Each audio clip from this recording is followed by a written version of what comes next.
Okay, welcome to another episode of, what did somebody call it? Lama Carcast. Carcast. Carcast. It wasn't a Right. podcast, even though this is probably better viewed in a podcast. Viewed? Listened to. Listen to In a podcast rather than watched on YouTube. But the reason why I'll keep this on YouTube is because that's where my audience is, to be honest. If I put this on the podcast, on a podcast directory, no one would find it. So, and that's why at the start of this, I put a disclaimer up. This is different to the other videos. This is just us bantering about bikes.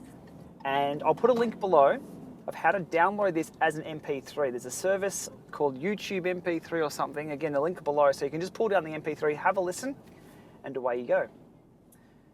So Veronica, I've got you hooked up to audio today. I'm really hoping it's working fine. We'll see how we go with that. I'll let you play with that. Where are we today, Veronica? We're in sunny Perth. We love Perth. Bit of background on Perth. We spent 4 months here last year. Oh, that was my coffee. We spent 4 months in Perth last year. Veronica was over for work. I tagged along because I'm the second wheel. I'm not third wheel, I'm the second wheel. And I wanted an adventure, and we got one last year. It was brilliant. One bonus about being in Perth, it's a 3-hour time zone difference to Melbourne. Yeah.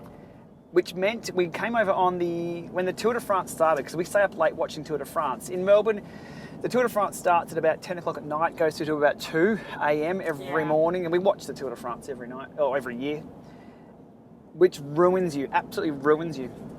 Perth, it starts at about 8:30 at night and goes through to 11. It was brilliant. Perfect for working life. Yeah, and the weather's a little better as well.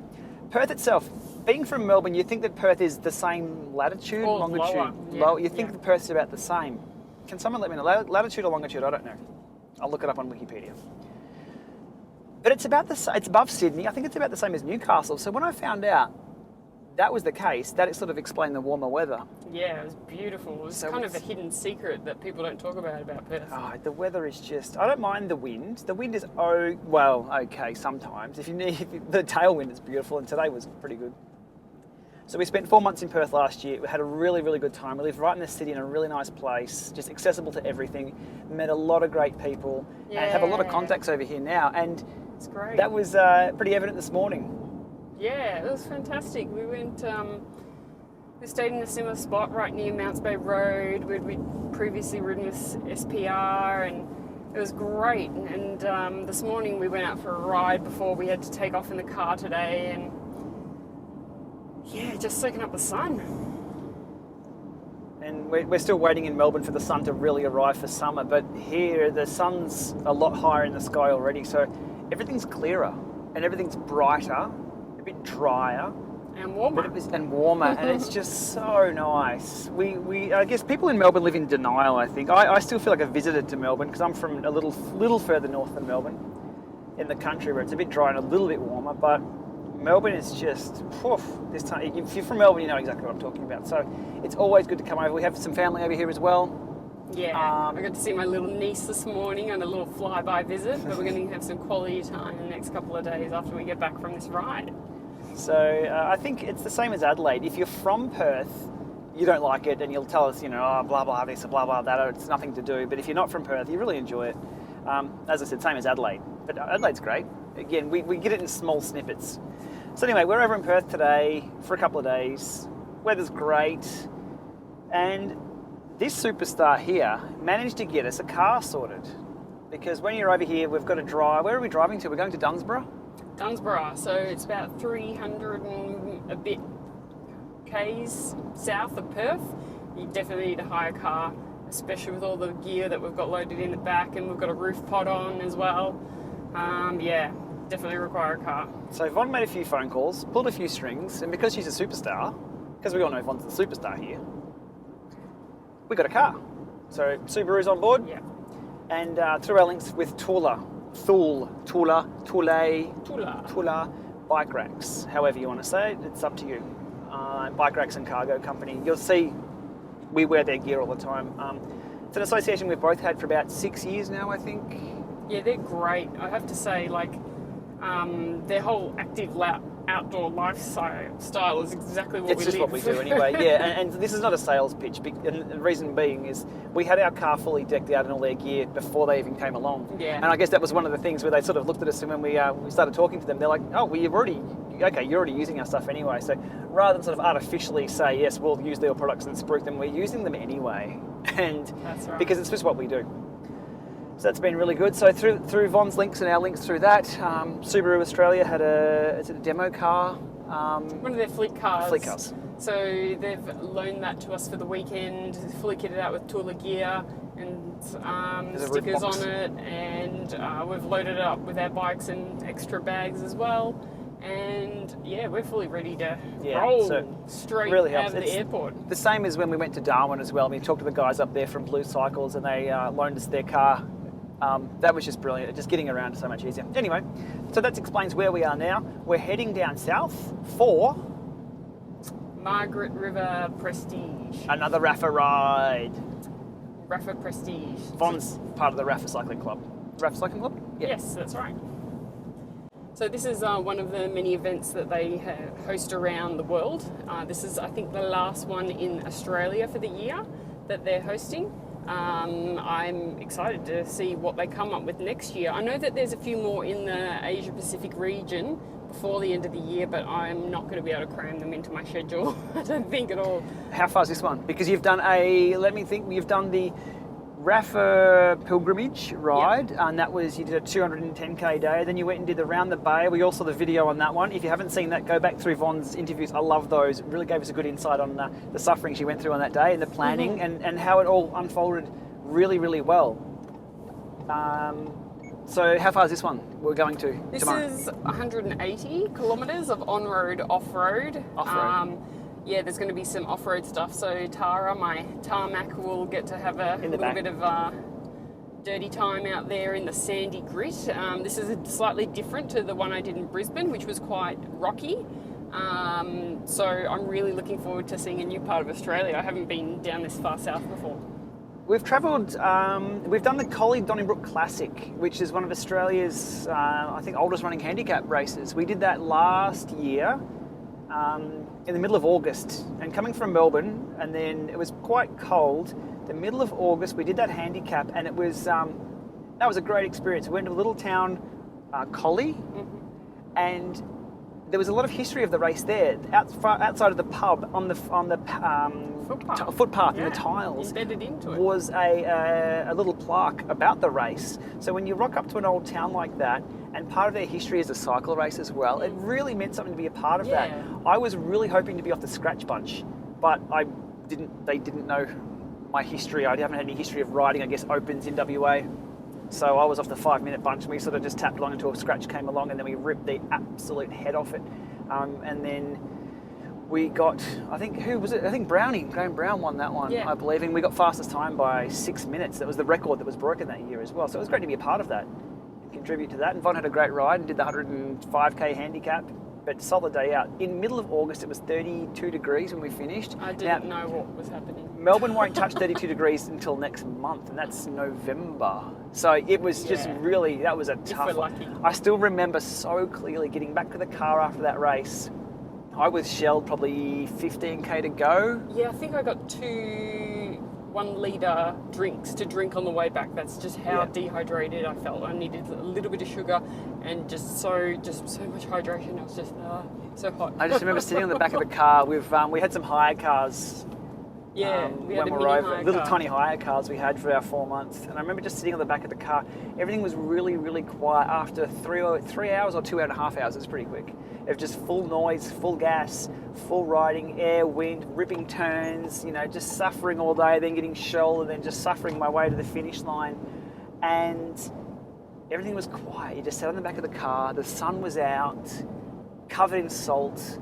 And you could just hear your own breath still, and your heart rate slowly coming down. And the bike, it was just this, it was covered in just dribble and sweat. It was just the tool. It was like, shit, we're done. The battle's done. Like, it wasn't about winning. Well, you go there and always try and win, but you contributed. I contributed to the fastest time. That's about all I got out of it. But ripped some good turns with the boys. It was funny. Guy Kalmer, one of the local riders here, winner of Tour of Perth last time it was held, he didn't know we were in town. And as soon as Scratch Bunch came through and I started ripping turns with the boys, he's like, Miller, what the hell are you doing here? So it was really funny to Awesome. have some familiar faces there. But imagine, you're working with the boys, they're probably half hour, 45 minutes or so before they caught us. So they're just ripping along, and then, He's like, wait a second, hang that's a on, familiar you're not face." even from this yet. What are you doing here? I'm just like, mate, let's get to the front and have some fun. And he's just like, hell yeah, he's one of those guys who just loves to race his bike just because. Yeah. We spoke about, I guess one of the other people that come to mind, the way he races is Nathan Elliott.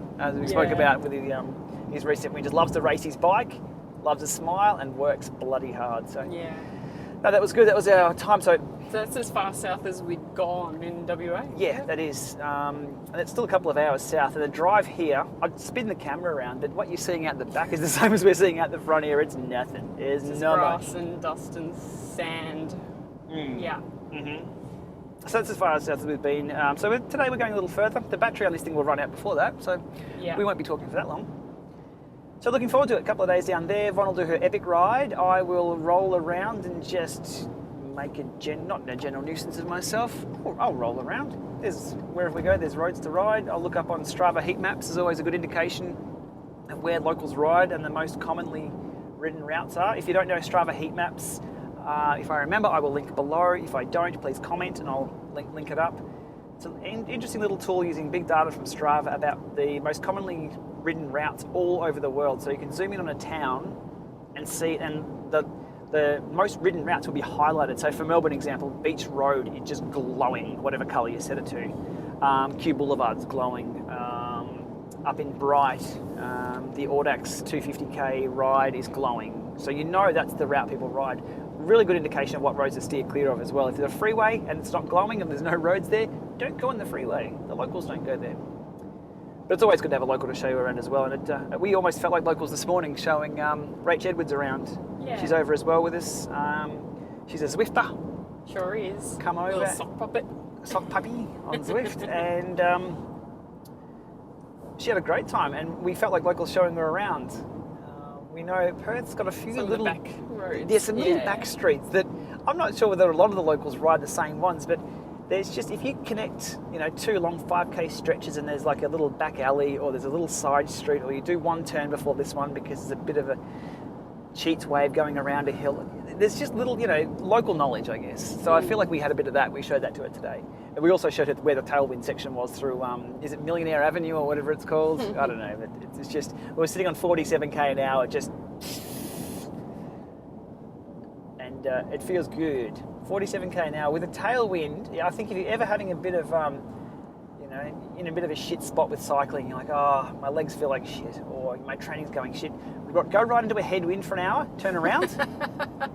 And be home in 15 minutes? Hell yeah, but that 15 minutes, recharge.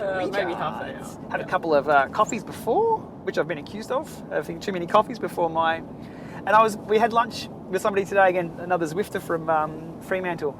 And she said she likes watching the videos, which was really good because my voice is different, or the way I present stuff's different. We see a lot of American presenters are very flat. UK presenters are very British. And then even, I'm not sure if any Aussies, Aussies are more, Aussie slang. But the way I talk, which people confuse having too much coffee or being too fast, that's just me.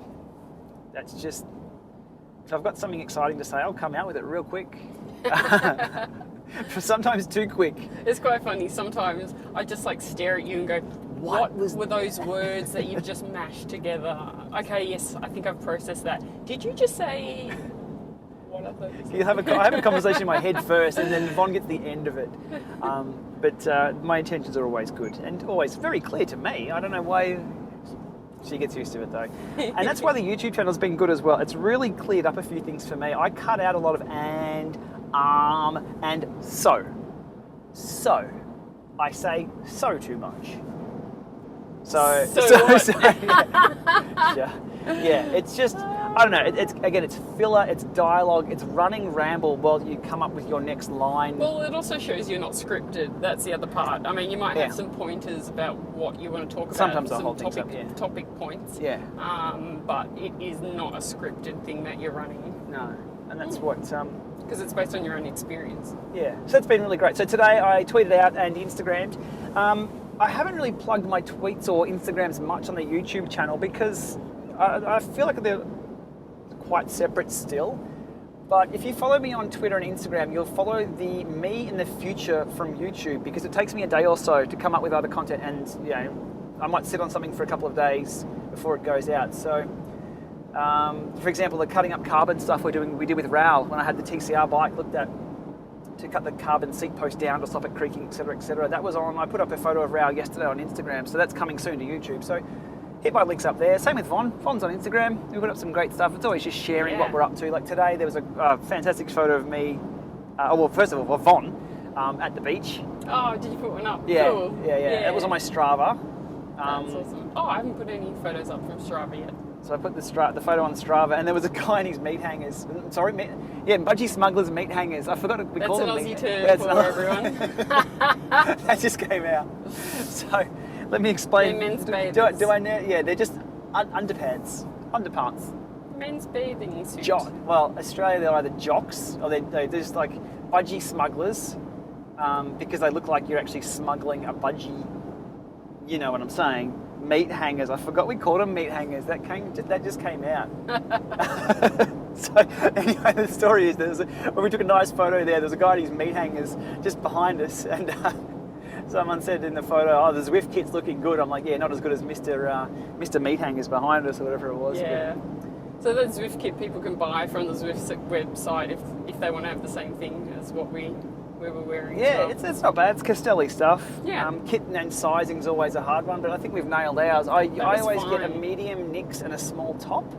I like a tight-fitting top aero, and I'm not like a small dude. Yeah, I think I got a small top and medium Nix, so I have to double check that. Yeah. But It comes out pretty good. It was funny. Rach behind us, Von and I were both in our kit, and she's like, "It feels like I'm riding on Zwift," and then I just deviate. I've just gone straight off left onto the grass, and she just pissed herself laughing. If you know Zwift, and have you ever seen someone like accidentally there's like a graphics bug and they just ride off to the left? I've done that, and she's just absolutely killed herself laughing. Now, well, we should get that on film and do an Instagram post or something on that. Yeah. But always fun, always smiles. What else can we talk about? What else is going on? So the TCR build, people have asked me, because I sort of did a lot of teasers. I've got this new frame, and I went through the frame and picked up for cheap, and I've got the Duress group set 11 speed. You brought it over here to Perth. Yeah, I brought the TCR with me because I thought, if I don't just start riding the thing, it'll sit there in the corner and I'll keep looking at it going, yeah, that's a nice bike. I've got to be forced to ride the thing. So I thought, look, I'll throw it in the plane, we'll bring it over, 110 k's an hour now. Yeah. Didn't realise that. And if anything goes wrong, there's a good Giant store here in Perth. Actually, they've sold, that's where I bought both my Garmins from, the Giant Perth. Oh, perfect. Yeah, both of them. The 520 and the 820. Haven't decided. Well, I'm still using it, so it's okay. The 820 is not too bad. There's touch screen, just What absolute were you shit. doing then? Thumbs? Your thumb sideways. You know the thumbs. Caesar? Yeah. Put it to the death. To death. Yeah. So we put the 520 to the death. That's been sold on, and whoever bought it off me was fantastic. Somebody from up in Queensland. I take really, really good care of my stuff, and he's like, "Dude, this is like perfectly new." Yeah. It does. I take good care of my stuff. It has to last a long time with you. Yeah. I'm a bit opposite. I like to have new shiny things, so I'll try But new Von's things. door always flaps on the back of her Garmin. What are you talking about? The door, the USB, mine's got to like No. like that. Mine's got to Not shut. anymore. Now that I've got the 820, it's all uploading Trust me, automatically into trust the me. internet. I don't even need Oh, to you plug leave it it open, in. but you've got to charge the thing. Never. I never Boah, charge it. you have to give it 2 weeks, and Von's Garmin door will be doing that. If you're listening to this, Nah. it's flapping away Nah. in the wind. Can't stand it, and mine's got to be perfect. So anyhow, I bought that in Giant. So I bought the Giant over to Perth to ride. Check out this car. There's a DIY tint. If I need a swivel on this, there's a car who's got post-it notes all over the side of their cars rather than tint. Yeah. That's a pisser. Cost effective though, that's probably only cost them about 20 cents. So I bought the Giant over, so I rode it this morning. It's pretty good. I'm still just tweaking the gears. I think I'm like a quarter of a turn off the rear derailleur to getting the gears just where I want them. But it's really nice to be on a bike. The TCR has had new bottom bracket bearings, new headset bearings, new this, new that. It's like Grandpa's axe. You know, you replace the handle, you replace the head, and it's still Grandpa's axe. Don't you mean the tarmac. The tarmac I was talking about.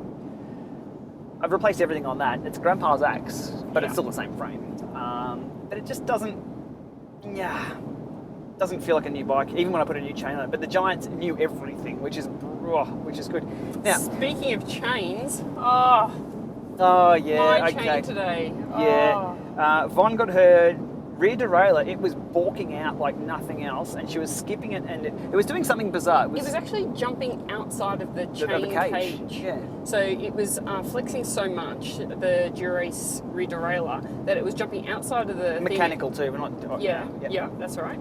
And sitting beside the cog, so between the housing, and then jumping completely outside when it was really under stress. It wasn't happening all the time, I have to admit. But just at the worst possible times. Yeah, that's right. Yeah. So it's probably happened, once every 6 months or so, but it got to the point where just in gear changes, it was jumping off the back cog like it was under too much pressure. So we got a new derailleur, new hanger, new chain, new cassette, sorted it all out. But the store we got it done at sized the chain for a standard size chain set. Von runs a semi-compact, so on the inside's a 36, and you're running a 25 on the back, I think, to match that with, or I don't think it's a 28. Spinning is winning.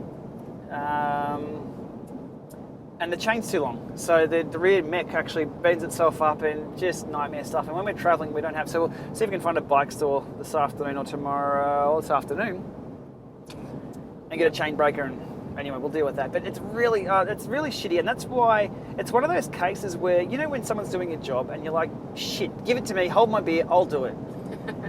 That's how I feel like with bike mech stuff. Like, there's some really, really good mechanics out there, but if you go somewhere and you expect someone to actually do something and you pay them to do it and they fuck it up, that really shits me to tears. I was pretty angry this morning looking at that and finding out that the chain is too long. I'm like, if they actually had looked at... Anyhow, I'll stop on that. The chain's too long. We've got to resize it. But the TCR versus the Tarmac, here's the difference. The Tarmac... Usually I jump on a bike and I'm like, whatevs, can't feel the difference, it's a bike. If you were to tell me that carbon absorbs this vibration and the aluminium doesn't, and then steel does this, and titanium is going to, save the world and blah, I don't buy into any of that. I don't ride enough other bikes. I know more about smart trainers than I do bikes, but I can't feel the difference. You go hard or go home, and it's just a tool. I can't feel the difference. So, given I've ridden the Tarmac for 5 or 6 years now, and I've got that dialed in like nothing else. The TCR, I thought the TCR was twitchy. Back in the day, they were twitchy. This thing is a bit of a boat. So it's pretty slow on the front end compared to how I've got these settings, the setup. Once you bring the stem a little bit shorter, it's going to change the steering on it again. So that will make it twitchier. So the head tube on the Giant is massive. The TCR the Tarmac isn't even slammed down. The S-Works I've got isn't slammed. The Tarmac is, and I'm still 30 mil too high. TCR. The new bike versus old bike. The new bike is still too high. It feels like I'm driving a bit of a boat. I run 36 mil, I'll give it my words right. I run 36 centimetre bars on the Tarmac. These are 38s, and just that 2 centimetres feels too big. So I've found somebody on my Strava comments asked me about the bike, and I said I still need a negative 17 stem, but the Giants use a 1 1/4 head tube rather than a 1 1/8. Standards, the best thing about standards is everyone has their own. Giant, thank you. It's hard to find a stem. Somebody linked me, and I thank them so much for contributing to making my experience on this bike going to be a lot better.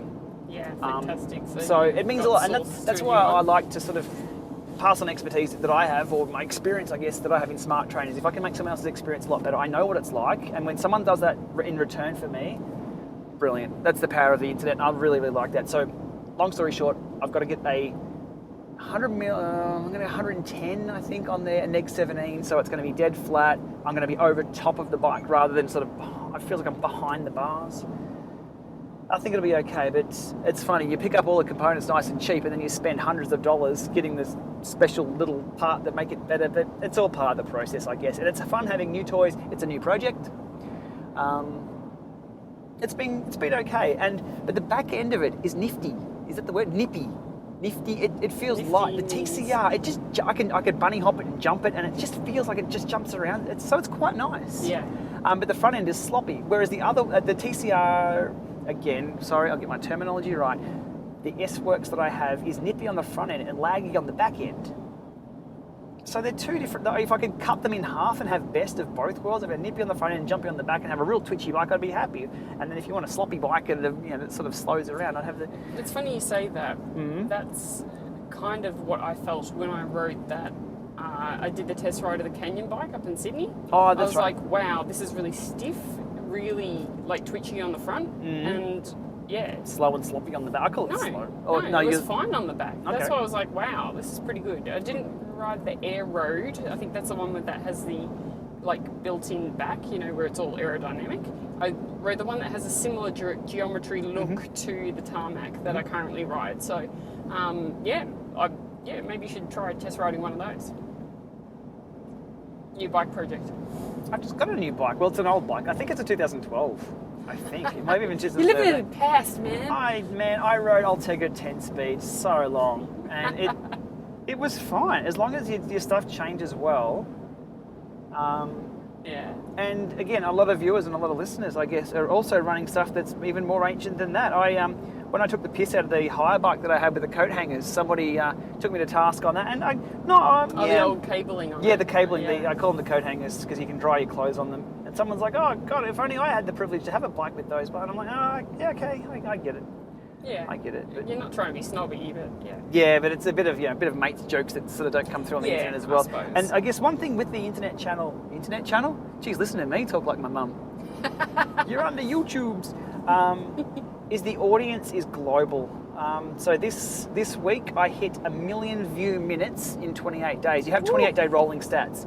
1 million view minutes. Now, what does that mean? 1 million view minutes is, I think it was it's something like 16,000 or 17,000 hours of view time. I'm just trying to, this is off the top of my head, but it was, however many days, but it was 1.9 years. 1.9 years of viewing. Now, these videos that I'm doing are between 5 minutes, and these are a bit longer videos, the ones where we ramble.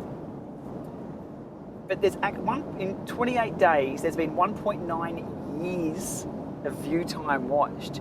That's phenomenal. I think it's phenomenal anyway. Not saying that's phenomenal for the channel, it's just that the reach and that the content can be viewed. I mean, any content, this is... Yeah, so even if you put up one video and it was watched that many times, you'd be like, wow. I mean, you've put up, how many are you up to now? All up is about 240 videos, 250, because I did a lot You've done 250 videos? Yeah, no, but there was probably maybe 100 of other stuff before I started the proper, channel, let's go and do stuff on YouTube. There's a lot of the hill climb stuff and the Tour of Fiji stuff, I think, is out there. Fantastic. A lot of the time trial stuff where we did the prep, and Slane and I were doing 1 kilometre turns. So there's a lot of some of the videos that you put on Kinemap? Yeah, Kinemap. No. Okay. There's a ton of other content I could put up. I would rather integrate those into a workout video than here's me doing the Nationals TT, because we've got me doing the, Von put his camera on the front of the car when I got 10th at the Nationals. Oh yeah, that was cool. That was in the old Subi. Yeah, so I mounted it right on the outside of the windscreen, and I'm an idiot. It would have been not even the first kilometre in. I've put the windscreen wipers on, and it's hit the GoPro not the camera. on the camera. But it was, luckily, I've just gone. we've taped it on. Everyone listening to that is just blown their ears out. We've taped it on pretty hard, so it's stuck there, and it worked okay. But that was pretty funny. That's a moment. That was brilliant around Ballarat, because we know Ballarat quite well. We've lived in Ballarat. Von's from Ballarat. I've lived there for 4 years or so. So to do the national time trial there was pretty cool. And around the lake, we got to like when you're training, you like to go around the lake pretty hard. No, we had closed roads, and we're pedaling through corners and nearly hitting traffic cones and just absolutely taking the risks. It's race day. It was do or die. Take that risk. It might make a few seconds up. And top 10 at the Nationals. I was really happy with that. That's in the elite stuff. So we took footage of that whole ride that day. And I had one drink bottle and I ejected it because I should have thrown it back at the car, but I had a drink bottle. I'm like, it's so hot. Okay, I'm going to have a drink and I'm going to throw the drink bottle away because where it's mounted is on the down tube. The down tube, not the seat tube. Yep. It's not really that much. Anyway, I might go into the technical side of it. I thought once I had a drink, I'll toss it away, and I've like just launched it really hard. But it was something else to think about. So I said, okay, well, in my head, it's like, okay, at about 28 k's in, I'll have the rest of my drink. And what I'm going to do, I'm just going to throw that drink bottle really, really high, and hopefully it's either going to hit something and be funny on camera. Just having that plan took my thoughts like, I can't wait till the 28k mark. It gave me something to do. It gave me a pointer to pick in the race because that shit's hard and that shit hurts. To try and explain how much it can hurt and you can put yourself through, and this is no heroics from me. Everyone goes through this. Everyone who cycles from Z grade to A grade, there is. Everyone knows if you're watching this or listening to this. If you're a cyclist and you've pushed yourself, you know that shit really, really hurts. In the National Masters race on the same road, actually, I think the year before, I had a bit of a toothache the day before a race. And I think I might have cracked. I did something anyway. I needed a root canal the day after. Yeah.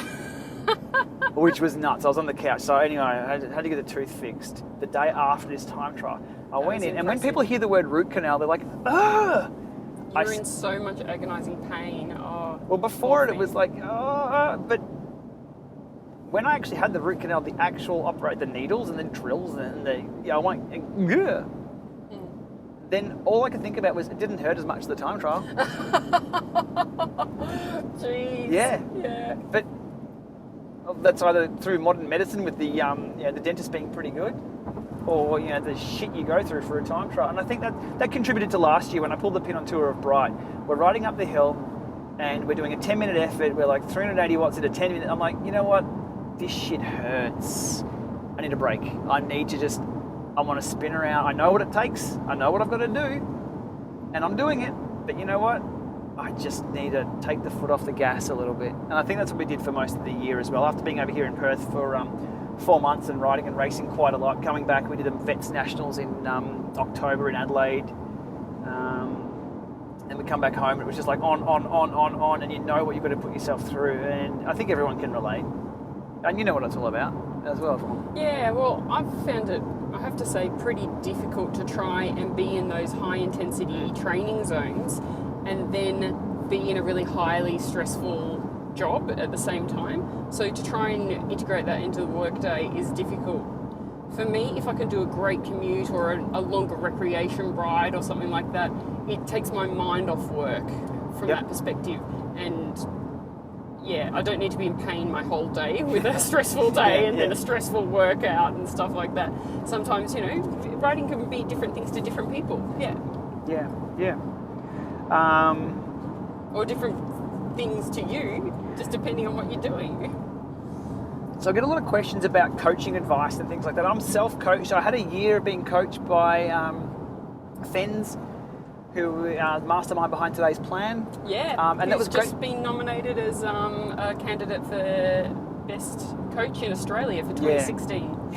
Good luck, Fens. Fens is awesome. Really, really great guy. Passionate, so passionate, so into it, and a racer himself. Yeah, he coached me for a year as well. Yep. Yeah, I was self-coached before that, but what I wanted to do is I needed to be exposed to other intervals or other experiences, I guess, of how to train and where to train.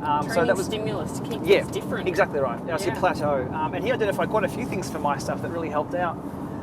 So that was good. How did I get on defence and coaching? Okay, the questions. Ask you questions. The questions about coaching. So a lot of people, how is it? It's a tough one. So I've been self-coached for many, many years, and I know what works for me, but what works for other people. And I think what makes a good coach isn't just saying, hey, do this or do that. It's the communication you have with your athletes. Yeah. And it's, my athlete either couldn't, it's when you can't perform. It's the exception cases, because anyone can say, go do 5x5 at threshold, or go to a step test, get your numbers. That's easy, super easy to do. I've even done some videos, the ultimate warm-up test, and I've got another one upcoming soon, which I pulled the pin on because I cracked the shits at YouTube that day, about the hardest ergo session you can ever do, but it really super tunes you up. That's coming soon. Giving those out is easy. Well, for me, and for anyone who's trained before, and it'll be the same with you, Vaughn. You can come up with plans for anyone, based on what what their goals are. But the key is the ongoing, it's the interaction, it's my athlete's either sick or pulled the pin on this day or something happened. How do you then react to that? Okay, if their FTP dropped because they got sick or they had time off work or had too much time at work, there's all these variables. So for me, I can dish out go do this, go do that, but I've been reluctant to date to do that. One person, and again, to talk about him while he's not here, Coach Slane, is just brilliant with people on the phone all the time. Looking at their data too. Yeah, diving into the data, knowing what's going on. I kind of assigned you everything, but the same thing. That's the value add there. So yeah, the coaching services that I see, that's why I'm reluctant to sort of become a de facto coach for people, because I know what it takes to be a good one and what people actually require. Having said that, I can dish out one piece of advice. What's that? Well, someone said the other day, I can only ride to and from work. I've only got 5Ks to work, 5Ks home. Can I use it as a training plan? For me, absolutely. And here's how you do it. You ride to and from and to work again. You double it if you can. Because volume is good. Intensity. Change what you're doing. If you're running only 5K, so for the first K, that's your warm-up. The next K, maybe go hard. Next K, easy. Next K, hard. Next K, easy. You're at work. Or maybe 30 seconds on, 30 seconds off. For the middle section, always have a warm-up and always have a cool-down. You don't want to stop while you're absolutely hot.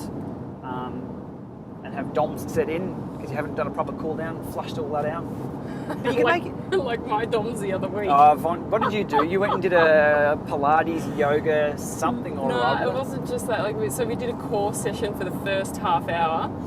And then we did like a it wasn't CrossFit, it was a cross-training session using a lot of your own body weight. And it was using muscles in my body I don't think I've used in a long time, because I've just been so fixed in doing long Ks and stuff like that and not doing any alteration. And I think it took me about 4 days to feel like walking wasn't an effort. That's because we went for a walk for lunch and Von was like half-wheeling me and I'd slow down and she'd slow down and I'd slow down and she'd slow down. I'm like, stop half-wheeling me, just walking. We'll go into half-wheeling another day if people don't know what half-wheeling is, but if you know what I'm talking about, it's frustrating.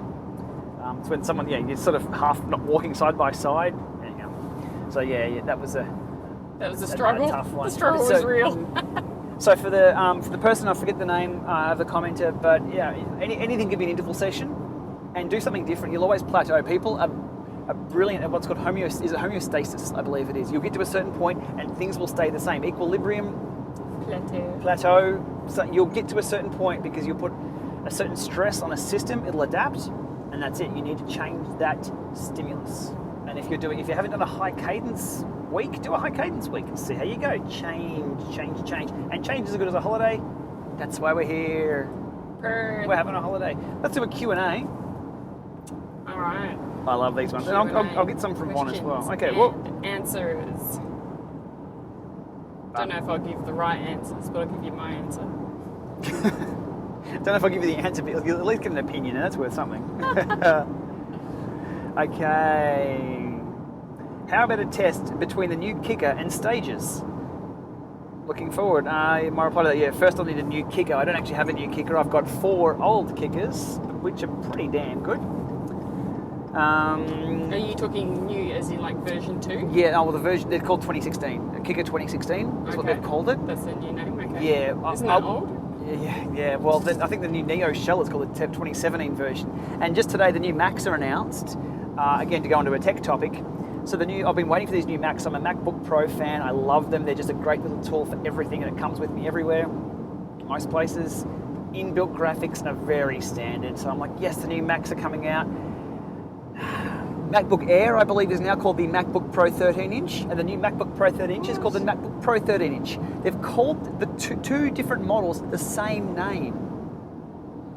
Apple, what's going on? And by the way, the 15-inch new MacBook Pro has a really, really good video card. So if you're after a portable Zwift machine, 15's too hard to carry around for me. So we'll see how the GPU is. Anyhow, so the name of the new kicker is the Kicker 2016 or Kicker 16. 2.0 would have been better, but still it doesn't quite look like a 2.0. I've said before, it looks like about a 1.5. But it's still a really, really good machine. What else? I've been waiting for the third installment and it didn't disappoint. Thanks, Shane. Thanks, Rickster. That's in reference to reference. Making up words as we go. Making up words. That's in reference to my Ramper. Elite sent me 2 new trainers with an invoice, so it's not all happy days. But I needed these 2 trainers to see what it's all about. And I've been doing review videos. The idea for these was grab the new trainers from Eurobike, unbox, ride, and tell you what it's all about, and test them and things like that. There's a ton of reviews out by a lot of trainers, people who cover sporting equipment. They are, the way I see them, and I've mentioned this on the Zwiftcast, a lot of reviewers will read you the menu. Imagine going to a restaurant and it's like, they've got pasta, they've got pizza, they've got the vegan variety. We've got to cover for those guys as well. Yep. Did you dirty yarn? Great. What's it taste like? What's it taste like? You don't know until you've had it. So if someone said, look, it is creamy or it's rich or it's you need to give some sort of context to what these things are. So there we go. So pops up again. What I try and do in my reviews and when I talk about something, I'll give you what was it like? What was the experience? And I'm not selling you anything at the end. I'm not saying go buy it. I'm just, here's my experience of this. So I got it's always coming out. So what's the deal, Shane? So the video's got I didn't intend to do 3 videos on one trainer. But when I got to, actually unboxing it, and I make content that I want to see. And it's, nowadays I just grab the camera for what I'm doing. I don't really go out of my way to try and make content out of nothing. If I'm unboxing something, I'll just put the camera there now and sort of film it all. If I'm, preparing patches for my tube kits and stuff, I'll just film it now. It's just, I just want the camera to come along with what I'm doing. And I found that I couldn't cram it all into one video, especially the whole opening a box, going through a box. It might take me half an hour to go through a box, and I'll try and cut it down to 15 minutes. And then the ride, what does a trainer do? And then the whole power test, the process of power testing is also very, very hard.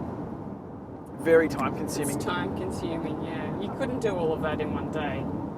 Yeah, and especially multiple step tests and multiple spin downs and multiple calibrations. Like I'm the motor. You've got to actually feed the thing. And come on, you're an athlete. You can get it all done. I like a winch, you know that. But it's really hard, and it's funny. Spread over talking to an ex-pro cyclist the other week that we know quite well, and he's now in business and kicking ass in business. And I'm like, how are you doing these long days? He's like, man, it's so much. I can do 15-hour days, better than 6 hours in the saddle every day. It's like, okay, even though it's different, it's cognitive work versus physical, but it's an interesting perspective. So, funnily enough, reviewing these trainers is actually a lot of time, but it's really, really enjoy it. I really do, because if I can make it a work day, effectively a training day, brilliant. I get the K's in. So that's been good. So I didn't mean to make 3 videos on one trainer, but if that's what it takes, that's what I'll do. And if you're really looking at investing if you're going to spend over $300, $400, $500, spend the time looking into stuff. You want to know more about this stuff. You want to know more about the ins and outs and be familiar with it. And I think that's what also works on the YouTubes, is that you're seeing someone run through the physical process of actually unboxing and building and putting something together with your hands. Imagine if IKEA, you pull out those flat sheets and go, what the shit am I to do with this Allen key? And what's this spare screw at the end once you come out of IKEA? Well, once you can find the exit from IKEA, those places are evil. Anyhow, it's good places for cheap furniture though. If you could see someone build something, you're like, right. The small hole goes here, and you can see something, and you're familiar with it. It makes life so much better. That's what I'm trying to do with the YouTube channel. Well, not trying, that's what I am doing. Yeah. I think it's working really well. The responses have been really good. Let's keep going through those responses. You said we were talking about the Ramper, and you also got the Drivo, and I believe you are now no longer allowed to have coffee for 3 months from our local cafe. So you're going to have to start making coffees at home from here on in. So what's the backstory for that one? Well. So. Wow. Sorry, there's some traffic here. We went into our local coffee shop to see Mendez, and Shane was excited about his new items to test, and I was interested to see what the Drivo looks like. People aren't that keen on what it looks like. I think it's the colour. I don't really care what a trainer looks like, but the colour is this How plain it looks like, cream. how it operates. White. Anyway. It's good. It's another direct drive trainer, so I was interested to see how it would line up, stack up, how it would go. But Shane hadn't even unboxed it. It was sitting in a hallway while he was doing all the ramper work. And I'm like, come on, hurry up, I want to see what it's like. Anyway, Mendez says, make sure you get first ride on it, otherwise he doesn't get a coffee. I went, yeah, that's a good one. He goes, nah, no coffee for 3 months. Then you know I'm serious. I'm like, oh my God. So, Shane's already done the unboxing and done the test ride, and I still haven't had a chance to try it. No, it's good. I think with the Elite stuff, they're behind the 8 ball with the software, their utilities and things like that. It feels like about 10 years behind where they should be. A lot of their tools they feel like Windows XP sort of style tools. The Cubo that I had, Digital Smart B Plus trainer, I think I got that right, was a great little unit, fantastic for the price, but really, really difficult to calibrate and check the firmware on and things like that. So they're coming around. They promised me, well, they mentioned that the app is going to have all that built in soon. Let's hope that comes about. Something's going on with traffic here. It's all good. We're good? Okay. That was bizarre. Got it covered. So the Cubo's been sitting there for a while. I've been meaning to go back to it. It's, again, a very, very cheap smart trainer, which does a really, really good job. The power was interesting, and I think I can get the calibration process down pat now and get it working fine, but I'll wait for the tool to come out. But onto the Drivo, that is it's 1%. So the Drivo, I think the reason why the Drivo works so well, it's quite simple in its operation compared to the Ramper. The Ramper, you've got to have a lot of variables lined up, tyre on, pressure, tyre type, tube type, you name it. Takes a little bit to line up. But the Drivo, which is the vacuum cleaner R2D2 style, it's quite simple in its operation. There's a lot of complexity on the inside, but it just works. The power meter will just work. So that simplifies everything. So you hook it up to Zwift, take out all the variables, and it just works. It doesn't need to spin down. It's got an optical power meter in it that works just... Similar to the Neo. No, I'm not sure. The Neo is an electrical... I'll have to look into it to know exactly more about the Neo. Well, the Neo is super accurate. It doesn't require a spin down, but it requires... I think it measures a little differently than optical. But in terms of setting up... In simplicity, yeah. Yep, absolutely. But it just feels there's a lot more going on in the Neo. And then the Neo has some internal cooling fans. Really? Yeah. I'm keen to see the longevity of a Neo and how they go. But ours has been fine so far. I'd be interested to see, because you know when you've got the bits that fold up and down as the feet, yeah, and there's 2 middle clasps as the hinges for that. Yep.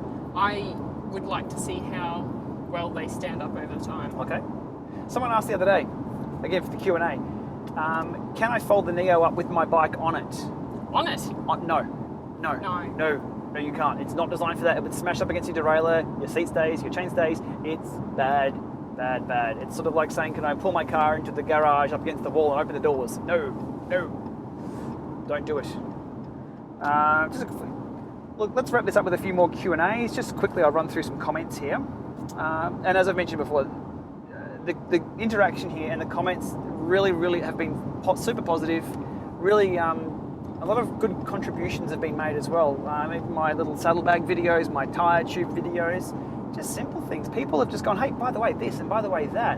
Upskills everyone. Love it. Really love it. So which trainer is your favourite? I get this daily. Kicker or Neo? My reply, all of them. It's really, really hard to answer. And the reason, especially when someone gives me a budget and says, I've got this to spend, what do you recommend? I don't know. We spend money in Australian dollars, and that's really different to American dollars and UK and in Europe. Yeah, the price points are different for the different trainers markets as well. Yeah, so the Neo in Australia is quite expensive, and the Kicker is, I think it's $2,300, $2,200, and it's meant to be going up soon, whereas the Kicker is probably $500 less than that. In other markets, it's the same. So it's really hard to tell, and even the lower end market as well. So it depends on the importers and the margins and things like that. Really, really hard. What I can do is say, what's it like? What's it like when I ride it? What does it feel like? So that's where I come. And look, I'll give an opinion here and there, and I may get to a point where I'm like, you know what, let's do this one and this one and this one and this one, and I'll do a 5-minute talk on each single one and what I feel. And for me, the biggest one is probably the inertia and how it responds under like a sprint attack, or really like the edge cases, how does it respond? I might talk about all my trains for that. Many thanks, great job. Yeah, tyre on trainers. If you're going to be doing a lot of work on tyre on trainers, get yourself a specific trainer tyre, which are either a blue or red or they handle the heat a lot better. A true race tyre, a softer, really grippy race tyre will just shred to bits after a while on an indoor trainer. So if you're coming up to winter in the Northern Hemisphere and you're doing a lot of tyre on work, grab yourself one of those. I guess wheel sets, they often can sell rear wheels separately. Oh, so yeah. if you wanted to have just a trainer pick up a trainer wheel, tyre, yeah. you can have that set there, or have a everyday outdoor. She's full of ideas. Thank you, Vaughn. That's a brilliant one. How do I connect the iPad to the TV? I was explaining the other day some of the new features on the iPad version, iOS version of Zwift. Yeah, and I had the television behind me. It was a Lightning to HDMI converter cable. And the cable itself is quite expensive. They're little computers. Inside those little cables is, I think, 256 meg of RAM and a RISC chip. They are actually little computers inside these cables. It's crazy. Thanks to Apple for that. But it was one of those little cables. It wasn't doing any casting or things like that over the Wi-Fi. I just plugged it all in. I guess I'm waiting for iOS for that. Somebody said, "My upgrade your bike cave." Yeah, great. Only if I had the money for all of that. Look, you can do things on the cheap. Second-hand televisions. People are now going next generation LCD TVs. So go get yourself a cheap telly. I'm being known to be a tight ass for a lot of things that I buy. Look at the giant bike that I've built. They're Slane's old pedals. It's an Ultegra chain set because I couldn't justify a Dura-Ace chain set, so I've got an Ultegra for that. Running my old Stages power meter. Old Stages power meter we had laying around. It was some crappy bar tape that we won many years ago. So there's ways to do it. You don't have to get the best. And somebody the other day, look, I'd love to get on Zwift, but I don't have a smart trainer. You don't need a smart trainer. No, that was another myth that a lot of the ladies have approached me about back at the cycling club. They were asking, "Oh, well, I can't do Zwift because I've got a trainer at home, but it's not a smart one." Yeah, you don't need it. If you look at the video, Zwift on a budget is probably the most clicked on video, most viewed video that I've done. We'll show you how to use Zwift with a Fluid 2 trainer. Yeah, sure, I'm using a MacBook Pro on an S-Works, but that's not the point. The point is, you can just, whatever bike you've got, you can get into it. And again, not just for Zwift stuff, any app. You can do Trainer Road, you can do Full Gas, you can do Sufferfest, you can do KinoMap, you can do whatever you want, as long as you're riding bikes. Somebody said the other day, the best update to my pain cave that I've made is trading in Zwift for Trainer Road. Trying to be a bit of a troll, I guess, knowing I do a lot of Zwift stuff, but mate, awesome. If you're riding bikes, as long as you're indoors and loving it. Cool, and you're watching the channel and you're contributing, great. Right on. Brilliant. Thanks, Vincent. I downloaded the mobile Zwift. For some reason, I cannot control the Mac. Can I get some help? I get a lot of requests for direct user support. Yeah. I can't do that. I've got... It's just so many hours in the day. Look, I'll answer a quick one every now and then in the comments or on Facebook or where I can, but anybody coming from me for direct support, there are teams that are paid, especially for Wahoo, for tax and all that. I've got a massive list now that I will just send people direct with, "Hi, thanks for your query, I can't do direct support," because it's the terminology called cutting someone else's lunch. They're a paid support to do this, and they have processes that represent their company in the way they want to offer user support. So for someone saying, "Hey, my experience with your product X is this, can you help me out?" If it's a quick one, maybe I'll have the time to, but I can't cut the lunch of people who actually do the support. And that has recently caused some issues with the Australian distributor of the Kicker. Yeah, there's other teams for it, so yeah, they can take care of it. Yeah. And they might actually have more recent information than what you've got from your personal experience as well. So if there's a latest firmware update, you're not going to necessarily be aware of that, and they can just go ahead and download it. Bad example, I'm on the beta firmware teams for most of the trainers, but yes, I see what you're saying. I will know, but again, somebody said to me the other day, so I'm testing some new beta firmware for the Kicker, as an example, and I just said, Kicker firmware testing, blah, blah, blah, on whatever, and someone said, can you tell me all about it, or can you post up the power for it? my reply to that was no, I don't think it's appropriate for me to disclose the results of the power or what really, how things are actually operating. I'm happy to tell you that I'm testing firmware and doing stuff because it sort of adds a bit of, what's going on? There's new stuff coming out. It keeps people interested in new Giga firmware. Cool. But then if people misinterpret that as, it's done this or it's done that because I've pulled the plug or I've done a test case where people are like, this is a piece of shit because of this reason. It's like, I don't want to misrepresent what's going on. Using it to have an iPhone 7. Does the trainer simulate downhill? For a dumb trainer, no. And for smart trainers, the way smart trainers simulate downhill, the Neo will do an auto drive thing and click the freewheel over, but it doesn't absolutely. It's kind of weird. Most trainers will just let go of the resistance and it feels just like going down a hill. And that's all you really need inside anyway. You're never going to actually have the inertia and the feel of going downhill, any skill sets learnt there. It just lets go of the resistance and you start spinning up, which most of the time if you're doing an interval session or riding up and down a hill, you get that rest and that's all you need. But on a dumb trainer / standard trainer, the resistance is just this flat line. Just change to an easy gear if you want. Is that a Lama ear on the right of the screen? No, that's an Alienware Alpha logo on the Alienwares. Psy Android. Yeah, okay, just a quick one on Android as well. Android, again, do I even talk about this because it's going to anger the market? It's fragmented. Sony might make an Android phone. Samsung might make an Android phone that burns. There's different phones and different models and different hardware specs, maybe screen resolutions and things like that. It's really hard to program for that. So I'm guessing the team at Zwift have looked at that and gone, look, if you can give us one hardware platform or a certain subset of hardware platforms that we can program for and make sure the user experience is at a certain level, sure, they can add the resources to do that. But when the market is quite fragmented, it's a difficult thing to do. I see the Google Pixel phone out the other way. Have you seen all the ads for that phone? Yeah. That might give Zwift, if that takes off and that becomes the de facto iPhone on the Android side, which sort of is the exactly opposite of what the Android people like. But if that becomes the standard de facto Android phone that everyone has, great, that's a single platform that's going to be easy to control and it's a known quantity to program for. So, look, Android users, sure, I'm all for open source and open, I guess, functionality if you want more access to your phone, but from a company point of view, from a programming point of view, and that's not just Swift. I can understand. That's across the board for everyone. Yeah. And why Zwift specifically is because Zwift is a 3D application. It's a 3D game, and the demands are quite high. If you have a Trainer Road or a Sufferfest that is only displaying video or a Full Gas that just displays videos, great apps and great functions. They all work pretty well, very well. It's easy to do. It's easy to show a video, or it's easy to show a line graph and control a trainer. Try and develop a whole 3D immersive world, that's a bit different. Easier to do on an Xbox than it is, I guess, on an Android phone. So we'll leave it at that for today. So much more to talk about. I might even make a running sheet for our trip back after we've done this. And we'll have a chat. Get your cues for some A's. Some cues for some A's after we've done a lot more K's sitting on our A's. So we'll get some good K's in here in WA. Yeah, it's going to be great. Might even get the camera out on the bike. Will we be able to get you to the hills in Perth? Where's the hills? Up along the ridgeline, Kalamunda. Man, I'm not sure we'll have enough time for that because we get back on Monday and then we leave on the Tuesday night. So it's check in, check out. I want to do river loops, man. River loops for days. Chasing dolphins. All right, we'll leave it there for now. Thanks for listening. Probably not watching. There's not much to watch. Well, yeah. Vaughn's pretty. We can watch one. Nah, I'm just rambling here. Me too.